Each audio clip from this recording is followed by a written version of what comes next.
He gave her his heart, his fortune, and his future. But when death came knocking, she didn't mourn him. She celebrated her inheritance. What she didn't know was that he wasn't dying at all, and the woman she treated like a servant would do something shocking. This story will leave you speechless. Michael Bowen was a young, successful, and charismatic billionaire. He had everything: wealth, power, and influence. But above all, his heart belonged to one woman, Jessica. Michael loved Jessica deeply, and he truly believed she loved him too. One evening, in his luxurious penthouse overlooking the city, Michael knelt down on one knee and pulled out a stunning diamond ring that sparkled under the chandelier's light. "Jessica, will you marry me?" he asked, his voice filled with emotion. Jessica's eyes widened with delight. "Yes, yes, 1,000 times yes," she exclaimed, throwing her arms around him. The news of their engagement spread like wildfire across social media. Everyone admired them as the perfect power couple. But there was one person who had doubts about the relationship. Michael's closest friend and business partner, David Chen. If you're already feeling the weight of this story, stay with me. What happens next will determine if Jessica is the right woman for Michael. You don't want to miss what comes next. Michael Bowen and Jessica Hart were the golden couple everyone envied. Their engagement party at the Metropolitan Grand Hotel had been the event of the season, with crystal champagne flowing, and a live orchestra playing as 300 guests celebrated under cascading chandeliers. Jessica had worn a custom Vera Wang gown that cost more than most people earned in a year, and she'd made sure every magazine photographer captured her best angles. The photos were everywhere: society pages, lifestyle blogs, even international fashion websites. Jessica loved every minute of the attention. Their days were filled with luxury shopping trips down Fifth Avenue, exclusive restaurant reservations, and weekend getaways to private islands. Michael showered Jessica with gifts: designer handbags, rare jewelry, a limited edition sports car for her birthday. Each time he presented her with something new, her eyes would light up with genuine delight, and she'd kiss him passionately, whispering how lucky she was to have found him. In the background of this glamorous life moved Vivian, Michael's housemaid. She was quiet, efficient, almost invisible as she maintained Michael's penthouse to perfection. While Jessica slept until noon, Vivian was up at dawn preparing fresh coffee, arranging flowers, ensuring everything ran smoothly. She never complained, never asked for anything beyond her modest salary. When Michael thanked her for her work, she'd simply smile and say, "It's my pleasure, Mr. Bowen." Jessica barely acknowledged Vivian's existence except to leave instructions for dry cleaning or demand her favorite imported mineral water be restocked. To Jessica, Vivian was just part of the furniture, another amenity of Michael's wealth. One evening, during a charity gala, Michael stood with his business partner David Chen at the bar while Jessica networked across the room, laughing with a group of wealthy socialites. "She's radiant tonight," Michael said, watching his fiancée with adoration. David sipped his scotch thoughtfully. "Michael, can I ask you something? Do you think Jessica would still be standing here if you lost everything tomorrow? If the money disappeared, the penthouse, the lifestyle, would she stay?" Michael frowned, taken aback. "Of course she would. Jessica loves me, not my bank account." "Does she?" David pressed gently. "When was the last time she asked about your day, your dreams, your fears? When did she last choose a quiet evening with you over a glamorous party?" Michael opened his mouth to respond, then paused. He couldn't remember. Jessica was always talking about their next vacation, the latest fashion trends, which exclusive club they should join. But intimate conversations, those had been rare even in the beginning. "You're overthinking this," Michael said, but uncertainty had crept into his voice. David placed a hand on his friend's shoulder. "I hope I'm wrong, Michael. I truly do. But sometimes the only way to know if someone loves you is to see who stays when the fairy tale ends." That night, as Michael lay awake beside a sleeping Jessica, David's words echoed in his mind. By morning, he'd made his decision. He would know the truth, whatever the cost. 3 days later, Michael sat in Dr. Harrison's private office after hours, the city lights twinkling through the floor-to-ceiling windows. Dr. Harrison had been Michael's physician for over a decade, but more importantly, he was a trusted friend who understood the weight of what Michael was asking. "You're absolutely certain about this?" Dr. Harrison asked, leaning back in his leather chair. "This isn't something to take lightly, Michael. Faking a terminal illness diagnosis, it's extreme." Michael nodded firmly. "I need to know, Harrison. I need to know if Jessica loves me or my lifestyle. If I don't do this now and marry her anyway, I'll spend the rest of my life wondering." Dr. Harrison sighed deeply, then stood and walked to his filing cabinet. "All right, if we're going to do this, we'll do it properly. I'll create a complete medical file, scans, blood work results, pathology reports. Everything will look absolutely authentic." He paused, meeting Michael's eyes. "But understand this. Once we start, there's no halfway. You'll have to commit to this performance completely." "I understand," Michael said quietly. Over the next week, Dr. Harrison fabricated an intricate medical history. He generated CT scans showing aggressive tumors, lab reports with alarming cancer markers, and a detailed prognosis. When everything was ready, he scheduled what would appear to be a routine follow-up appointment that would change everything. Michael arrived at the hospital on a gray Tuesday morning. He sat in the examination room, his heart pounding, not from fear of the fake diagnosis, but from what he was about to discover about the woman he planned to marry. Dr. Harrison entered with a folder of documents, his expression professionally grave. "Michael, I'm afraid the results are very serious," Dr. Harrison began, sliding the fabricated scans across the desk. "These images show advanced stage cancer, stage 4. It's extremely aggressive and has already spread significantly." Even though Michael knew it was all theater, hearing the words out loud sent a chill through him. "How long?" he asked, his voice barely above a whisper. 6 months, perhaps less," Dr. Harrison replied, maintaining his somber demeanor. "We can pursue palliative treatment to manage symptoms and make you comfortable, but the prognosis is terminal. I'm truly sorry, Michael." Michael sat in silence, staring at the fake scans. Then he nodded slowly. "Thank you, James. I appreciate your honesty." That evening, Michael called Jessica from his study. His hands trembled slightly as he dialed, not from fear but from anticipation of her reaction. "Jessica, darling, can you come over? I need to talk to you about something important." 20 minutes later, Jessica swept into his penthouse wearing a new designer dress, already talking about a yacht party she'd been invited to that weekend. But when she saw Michael's face, she stopped mid-sentence. "What's wrong?" she asked, a flash of concern crossing her features. Michael gestured to the chair across from his desk. "Please, sit down. I have something to tell you, and it's not easy." Jessica sat, her perfectly manicured hands folding in her lap. "You're scaring me, Michael." "I went to see Dr. Harrison today for some tests I'd been having done," Michael began, watching her face carefully. "The results came back. I have cancer, Jessica. Stage 4. It's terminal. They're giving me 6 months, maybe less." The color drained from Jessica's face. Her hand flew to her mouth and tears immediately filled her eyes. "No," she gasped. "No, that can't be right. There must be some mistake. You're healthy, you're strong." "There's no mistake," Michael said softly. "I've seen the scans myself." Jessica stood abruptly and rushed around the desk, throwing her arms around him. She was crying, her body shaking against his. For a moment, Michael felt guilty for the deception. Her reaction seemed so genuine, so heartbroken. Then she pulled back, wiping her eyes with trembling fingers. "What about treatment? What are they going to do? And Michael," she paused, her voice catching, "what about your will? Have you updated it? I mean, we should make sure everything is in order, shouldn't we? For your sake, of course."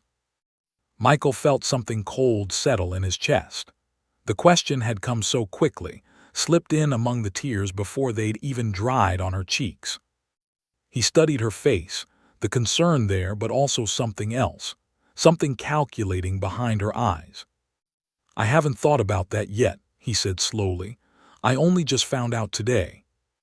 Of course," Jessica said quickly, sitting back down. "I'm sorry, I'm just so shocked, I'm not thinking clearly." She reached for his hand. "We'll get through this together, darling. I'll be right by your side."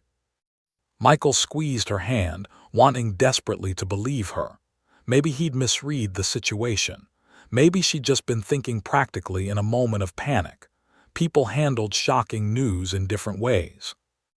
But as Jessica continued talking about finding the best specialist and exploring treatment options, Michael couldn't shake the feeling that her first instinct had revealed something true, something he needed to see more clearly.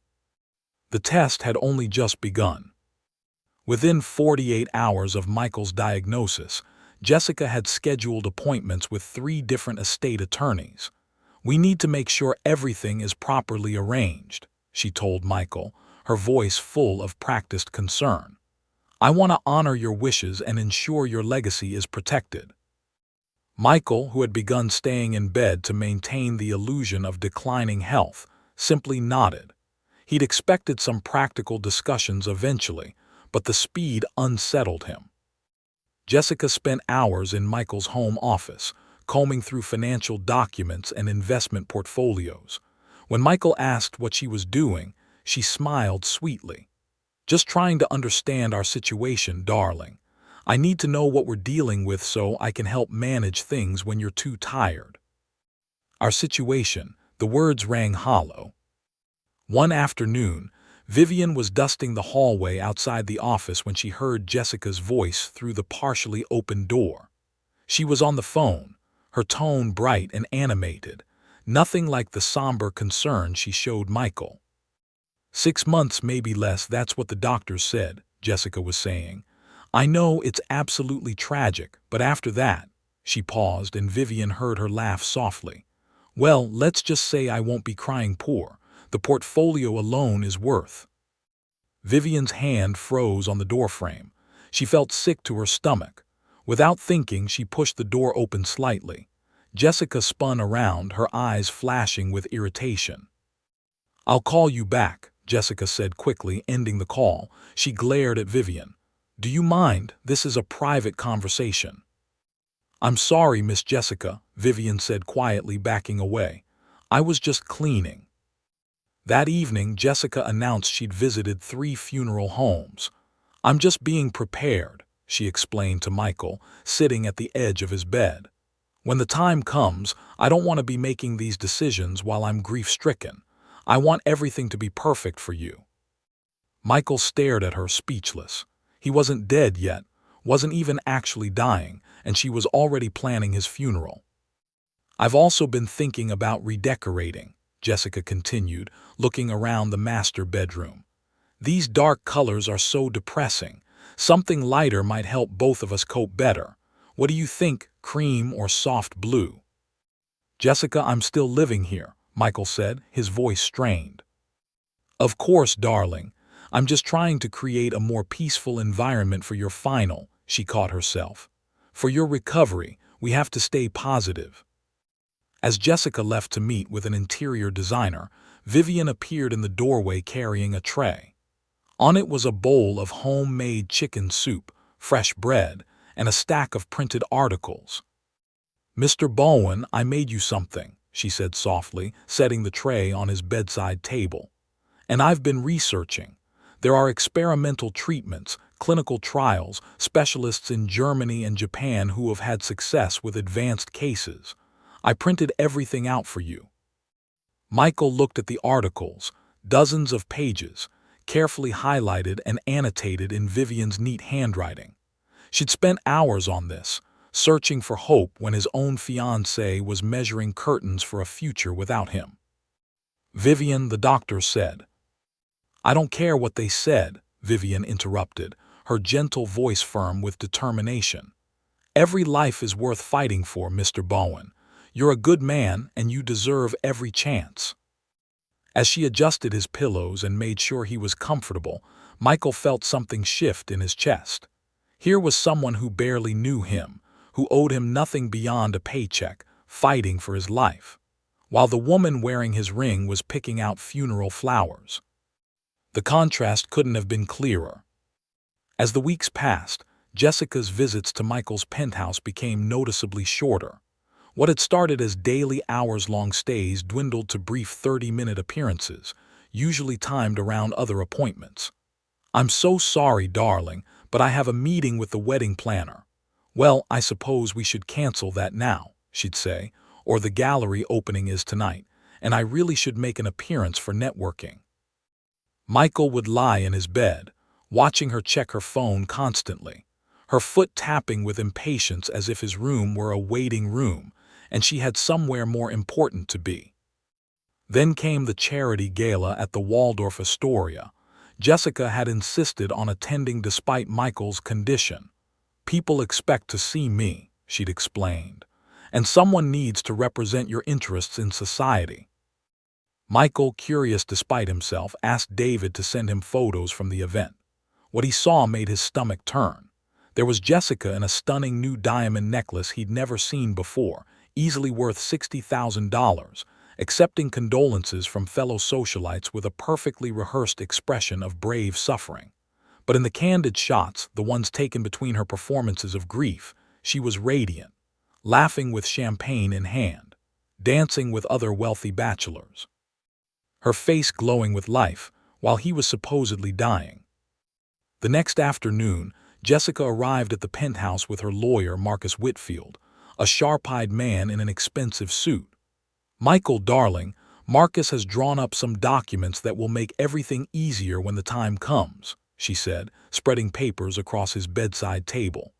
"Power of attorney, beneficiary updates, transfer of assets, just standard estate planning." Michael scanned the documents. They would give Jessica complete control over his entire fortune immediately upon his death. "This seems premature," he said carefully. "We're just being practical," Jessica said, her smile not quite reaching her eyes. "You want to make sure I'm taken care of, don't you?" Vivian entered with Michael's medication and fresh water. She glanced at the legal documents and her expression hardened. As Jessica and her lawyer stepped into the hallway to make a phone call, Vivian followed them. "Miss Jessica, may I speak with you?" Vivian's voice was quiet but firm. Jessica turned, annoyed. "What is it, Vivian? I'm busy." "How can you think of such things when Mr. Bowen needs you?" Vivian asked, her voice trembling with barely controlled anger. "He's facing death, and you're here with lawyers dividing up his estate. Where is your compassion? Where is your love?" Jessica's face turned cold as ice. She stepped closer to Vivian, her voice dropping to a harsh whisper. "You're just a maid, Vivian. You dust furniture and fold laundry. You don't understand how the real world works. Michael and I have a life, a social position, financial responsibilities that someone like you couldn't possibly comprehend. I'm securing my future, our future. Now stay in your lane and mind your own business." From his bedroom, Michael heard every word. He lay perfectly still, his eyes closed, but his heart was breaking. Not from the fake illness, but from the very real death of the illusions he'd held about the woman he'd planned to marry. Vivian's voice came again, softer but unwavering. "I may be just a maid, Miss Jessica, but at least I know what loyalty looks like. At least I know that love means staying, not calculating." Jessica laughed bitterly. "How touching. When you have a billionaire of your own, you can lecture me about love. Until then, remember who signs your paychecks." Michael heard Jessica's heels clicking away down the hallway, her lawyer's footsteps following. Then silence. He opened his eyes to find Vivian standing in his doorway, tears streaming down her face, not for herself but for him. "I'm sorry you had to hear that, Mr. Bowen," she whispered. Michael said nothing. There was nothing left to say. Jessica had revealed everything he needed to know. While Jessica grew more distant, Vivian drew closer. She moved a comfortable armchair into Michael's bedroom and spent her nights there, sleeping lightly, ready to wake at the slightest sound. When Michael protested that she needed proper rest, she simply smiled and said, I rest better knowing you're not alone." Her dedication went far beyond the duties of a housemaid. Every morning, she arrived with a new folder of research, articles about cutting-edge immunotherapy treatments in Switzerland, a promising clinical trial at Johns Hopkins, a holistic specialist in Tokyo whose patients had defied terminal diagnoses. She'd covered the margins with notes in her neat handwriting, highlighting the most hopeful passages. "Vivian, why are you doing all this?" Michael asked one evening as she organized yet another stack of medical journals. "This goes so far beyond your job."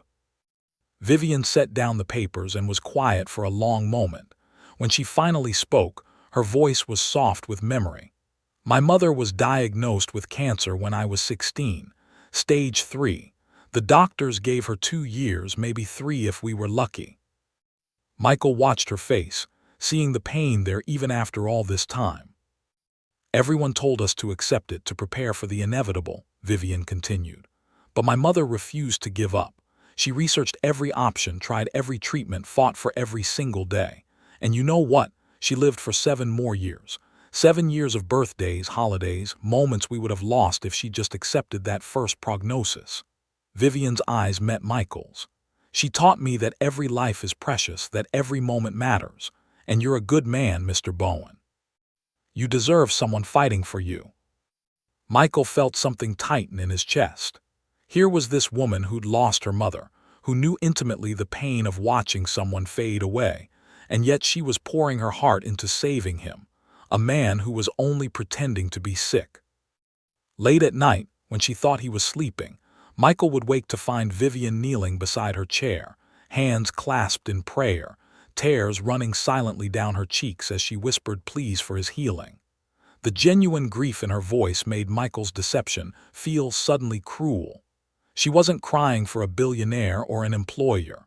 She was crying for a human life she believed was slipping away. Meanwhile, Jessica had taken to posting carefully curated photos on social media, herself in elegant black dresses, somber yet stunning, with captions about staying strong during difficult times. Michael's assistant reported that Jessica had spent over $40,000 at designer boutiques in the past month, assembling what she called her transition wardrobe. "She's literally shopping for morning clothes while you're still alive," David had said during one of his visits, shaking his head in disgust. One afternoon, as Vivian helped Michael sit up to eat the homemade meal she'd prepared, he studied her face, really looked at her for perhaps the first time. She wasn't classically beautiful like Jessica, but there was something luminous about her. A kindness in her eyes, a gentleness in her movements, a strength in her dedication that made Jessica's polished beauty seem hollow by comparison. "Vivian," he said suddenly, "why do you care so much? Tell me the truth." She paused, a spoonful of soup halfway to his mouth, and met his gaze directly. "Because every life is precious, Mr. Bowen, and because you've always treated me with respect and dignity. You see me as a person, not just as staff. That's rare in your world." She smiled softly. "You're a good man facing an impossible situation, and you shouldn't have to face it alone." Michael felt his carefully constructed walls beginning to crack. For 3 years, Vivian had worked in his home, and he'd barely noticed her beyond her efficient service. Now, in his manufactured crisis, she was the only one truly seeing him. Not his wealth, not his status, not what she could gain from his death, just him, the man who needed someone to care. "Thank you, Vivian," he whispered, and for the first time since the test began, his gratitude was completely genuine. She squeezed his hand gently. "No thanks necessary, Mr. Bowen. This is what love looks like, staying when it's hard, fighting when it seems hopeless, believing when everyone else has given up." As she returned to her research, Michael realized something profound. He'd been living with an angel and engaged to a devil, and it had taken fake dying to see the difference. Dr. Harrison called on a Friday afternoon with grim news that was entirely fictional but sounded devastatingly real. "Michael, I'm afraid things are progressing faster than we anticipated. Based on your latest symptoms, we're looking at days now, not weeks. I'm so sorry." Michael thanked him and hung up, then sat alone in his bedroom as twilight fell across the city. This was it, the final test. The moment when Jessica would either prove his doubts wrong or confirm his worst fears. With trembling hands, he dialed her number. She answered after 4 rings, music and laughter in the background. "Jessica," he said, his voice deliberately weak and raspy. "Please, I need you tonight, I'm frightened." There was a pause, then an audible sigh. "Michael, darling, I have dinner plans with the Hendersons tonight. It's important. They're major players in the real estate market, and I need to maintain those connections for, well, you understand." Michael's heart sank, but he pressed on. "The doctor called. He said I might not have much time left. I might not make it through the night." His voice cracked, not from acting, but from genuine emotion. "Please, Jessica, I don't want to be alone." Another pause, longer this time. When Jessica spoke again, her voice had shifted from apologetic to irritated. "Michael, don't be so dramatic. You've been saying you're dying for weeks now, and you're still here. You'll be fine.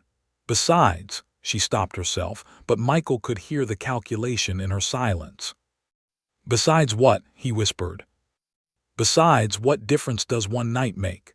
Jessica said, her tone cool and practical. "You'll be gone soon anyway. I can't put my entire life on hold indefinitely.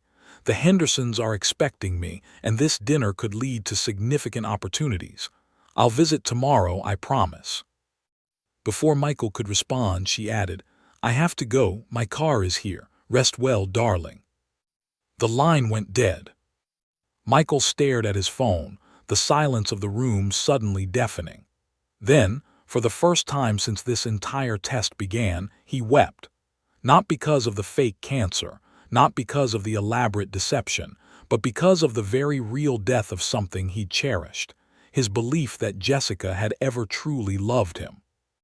The woman he'd planned to marry, the woman he'd showered with every luxury, couldn't spare one evening to sit with him on what might be his last night on Earth. She'd chosen a business dinner, networking for her future without him, over holding his hand as he faced death. He buried his face in his hands, his shoulders shaking with genuine grief. "Mr. Bowen." Michael looked up to find Vivian standing in the doorway, her expression stricken.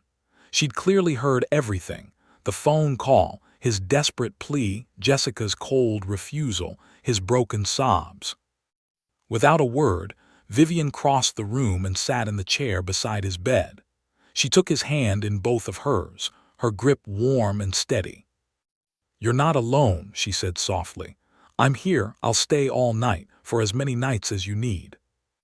Michael looked at her through his tears. This woman who owed him nothing, who had every reason to be somewhere else, anywhere else.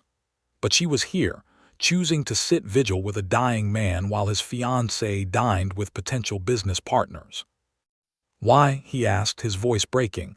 "Why would you do this?" Vivian squeezed his hand gently. "Because this is what real love looks like, Mr. Bowen. It's not glamorous or convenient. It's showing up when it's hard, staying when others leave, holding someone's hand in the darkness." She reached for a tissue and carefully wiped his tears, her touch tender and maternal. Then she settled into her chair, never releasing his hand. "Rest now," she whispered. "I won't leave you, not tonight, not ever." As the city lights flickered outside and the night deepened, Michael lay in his bed with Vivian's hand in his, and understood with absolute clarity what he had to do. Morning light streamed through the bedroom windows, finding Michael very much alive and Vivian still in her chair, her head resting against the armrest, one hand still holding his.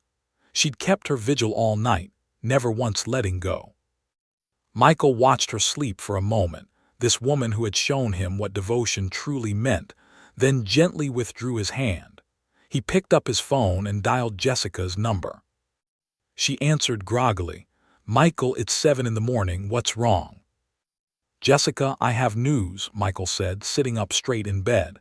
"You need to hear this. There's been a miracle." "A miracle?" Jessica's voice sharpened with sudden alertness. "The cancer, it's gone. Dr. Harrison called late last night with the new test results. They were wrong, Jessica. The original diagnosis was a terrible mistake. I'm going to live." The silence on the other end of the line stretched for several seconds. When Jessica finally spoke, her voice wasn't filled with relief or joy. It was tight with something that sounded disturbingly like panic. "What? That's impossible. They said 6 months. The scans, the blood work, they were certain it was stage 4. Michael's blood ran cold. Not "thank God you're okay" or "I can't believe it, that's wonderful." Instead, Jessica sounded devastated that he was going to survive. "Yes, well, apparently medical miracles do happen," Michael said quietly, his voice steady despite the fury building in his chest. "I thought you'd be happy." I am happy," Jessica said quickly, but her tone was all wrong. "It's just such a shock. I mean, we'd already made so many arrangements and I'd told everyone and the lawyers," she caught herself. "I'm just surprised, that's all.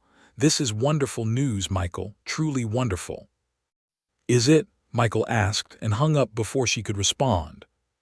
He sat on the edge of his bed, his hands trembling, not from weakness, but from the rage and heartbreak of absolute certainty.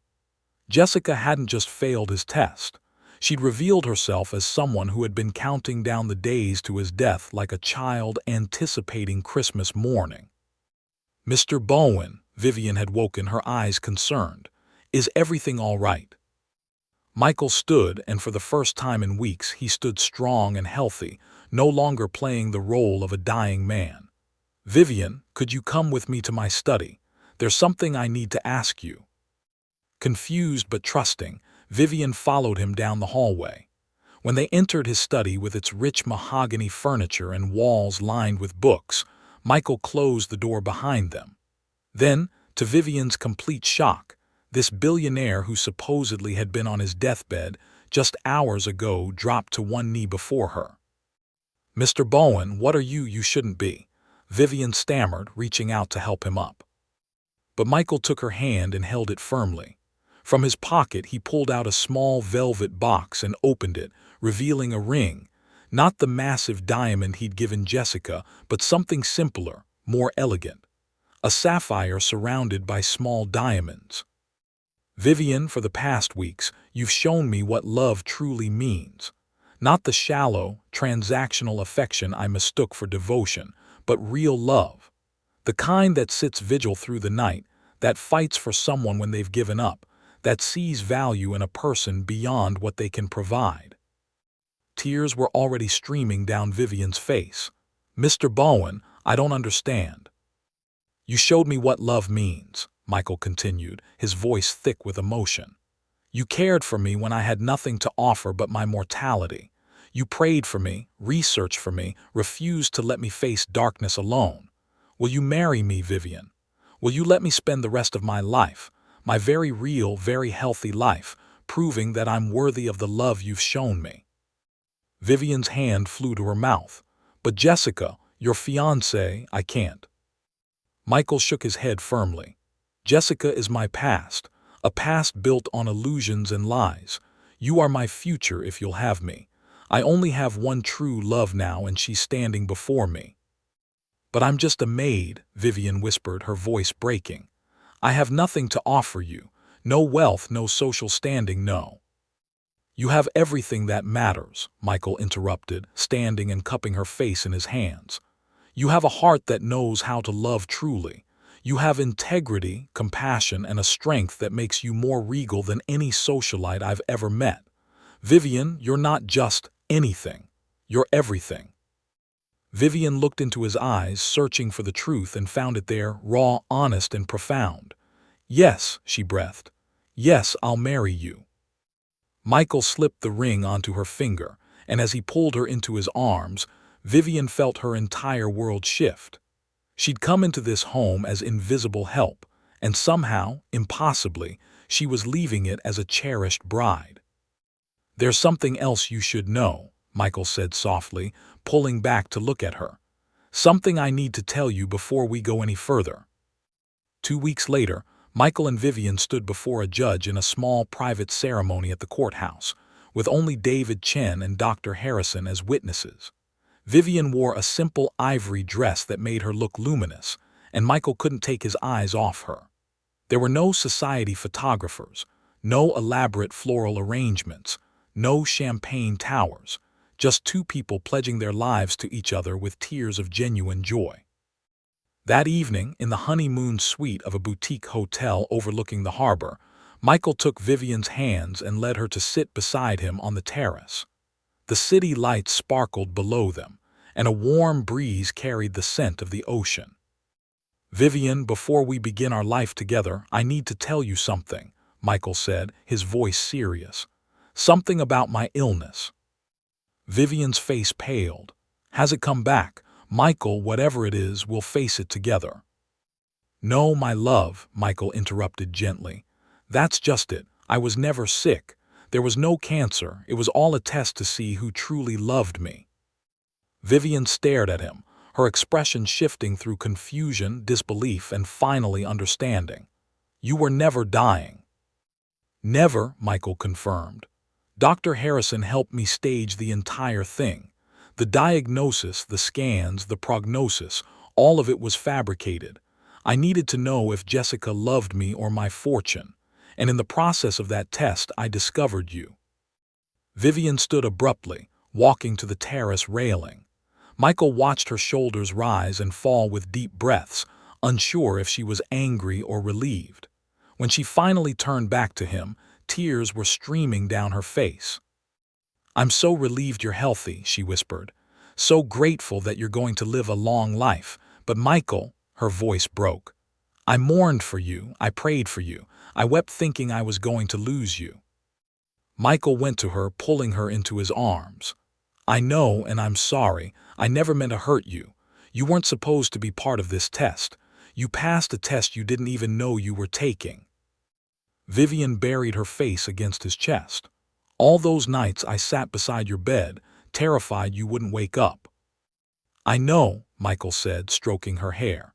"And every one of those nights showed me who you truly are, a woman of extraordinary character and genuine love.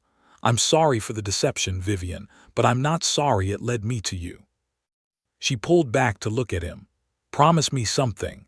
Promise me we'll build our life on honesty from this moment forward.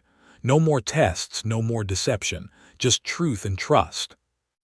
"I promise," Michael said solemnly. "Complete honesty always." They sealed the promise with a kiss as the sun set over the water. Meanwhile, across the city, Jessica was scrolling through her phone when she saw a notification. Her friend Melissa had tagged her in a post with a simple message. "Isn't this your Michael?" Jessica clicked the link and froze. There, in crystal clarity, were photos from the courthouse ceremony. Michael healthy, vibrant, standing tall without a trace of illness, beaming at a woman in an ivory dress. The caption read, "Congratulations to the newlyweds." Jessica's hands began to shake. The woman in the photos was Vivian, her maid, and Michael looked radiantly alive. Her phone rang immediately. It was her mother. "Jessica, have you seen?" "I'm looking at it right now," Jessica whispered, her voice hollow. "He's not sick, he was never sick, and he married the maid." As the realization of what she'd lost crashed over her, Jessica felt her carefully constructed future crumbling into dust. Jessica stormed into Michael's penthouse the next morning, her face flushed with rage and desperation. She'd let herself in with the key she'd never returned, pushing past the doorman who tried to stop her. "Michael," she screamed, her heels clicking furiously across the marble floor. "Where are you? We need to talk." Michael emerged from his study, Vivian by his side. He looked stronger than Jessica had seen him in months, because of course he did. He'd never been sick at all. "You lied." Jessica's voice was shrill, her carefully maintained composure shattered. "You were never sick. You tricked me. How could you do something so cruel?" Michael remained perfectly calm, his arm around Vivian's waist. "Yes, Jessica, I lied about having cancer, but in doing so, you revealed the truth about your heart." "I loved you," Jessica cried, tears streaming down her face. though whether from genuine grief or wounded pride was unclear. I was just being practical. You can't fault me for trying to protect my future. Protect your future, Michael's voice hardened. You planned my funeral while I was still breathing. You scheduled meetings with estate lawyers before my body was even cold. You chose a dinner party over sitting with me on what you thought was my deathbed. Jessica's eyes darted to Vivian and her expression twisted with contempt. This is her fault. She poisoned you against me. She wanted you for herself all along. Vivian remained silent, standing with quiet dignity beside her husband. Vivian never said a word against you, Michael said firmly. She didn't have to. Your actions spoke loudly enough. While you were shopping for designer morning clothes, she was researching treatments. While you were networking at galas, she was praying for my recovery. While you refused to spend one night at my bedside, she spent every night in a chair, holding my hand. Jessica laughed bitterly, desperately. She's just a maid, Michael. I'm your equal. I'm the one who belongs in your world at your side. We're the same social class, the same. She's my wife, Michael interrupted, his voice like steel. And she's twice the person you'll ever be. Class isn't about money or social standing, Jessica. It's about character. And Vivian has more character in her little finger than you have in your entire body. Jessica's face crumpled. She looked between them, Michael standing strong and healthy, Vivian wearing the ring that should have been hers. Please, Michael, please. I made mistakes, but we can start over. I'll be better, I promise. No, Michael said simply. What we had is over. It ended the moment you asked about my will before asking how you could help me. Now please leave, and leave your key on the table. Jessica stood frozen for a moment. Then with a sob that was equal parts rage and devastation, she threw her key onto the marble table and fled, her sobs echoing through the penthouse. 6 months later, Michael and Vivian stood in their garden, their hands covered in soil as they planted an oak tree together. Vivian's belly was gently rounded with their first child, and the late afternoon sun cast golden light across their faces. This tree will grow with our family, Michael said softly, patting the earth around the sapling. 50 years from now, our grandchildren will play in its shade. Vivian leaned her head against his shoulder. Do you ever regret how we started? The test, the deception. Michael considered this, then shook his head. I regret that it was necessary, but I don't regret what it revealed. You showed me that real love isn't found in vows made at the altar during the good times. It's found in the vigils kept at the bedside during the dark times. Across the city, Jessica sat alone in her apartment, scrolling through social media photos of Michael and Vivian's pregnancy announcement. The comments were full of well wishes and celebration. No one remembered that Jessica had once worn his ring. She'd been erased from his story as completely as if she'd never existed. She thought about that night, the night she'd chosen the Henderson dinner over Michael's deathbed. If she'd known it was a test, would she have chosen differently? Or would she still have calculated the odds and made the same choice? The truth, she realized with bitter clarity, was that she would have made the same choice, because she'd never truly loved Michael. She'd loved what he represented, what he could provide. And when she thought those things would soon be hers without the burden of the man himself, she'd shown her true face. As Vivian and Michael walked back to their home, hand in hand, Michael thought about the lesson he'd learned. When everything is stripped away, wealth, health, status, time, only truth remains. And the truth is always found in who stays when everything else is gone. Vivian squeezed his hand, and Michael knew with absolute certainty that she would stay. Through sickness and health, through wealth and poverty, through every season of life that lay ahead. Not because she'd promised to at an altar, but because she'd already proven it when she thought he had nothing left to offer but his final breaths. That, Michael had learned, was the difference between a vow and true love. And he would spend the rest of his very long, very healthy life cherishing the woman who taught him the difference. When everything is stripped away, only truth remains. If this story resonates with you, hit that like button and drop a comment below. Be honest, if you were Jessica, would you have stayed? There's no wrong answer, just the truth of who you are. Subscribe so you never miss stories like this. Real people facing impossible choices, moments that define us, and proof that character always wins in the end. Because sometimes, the smallest act of kindness can change everything. I'll see you in the next one.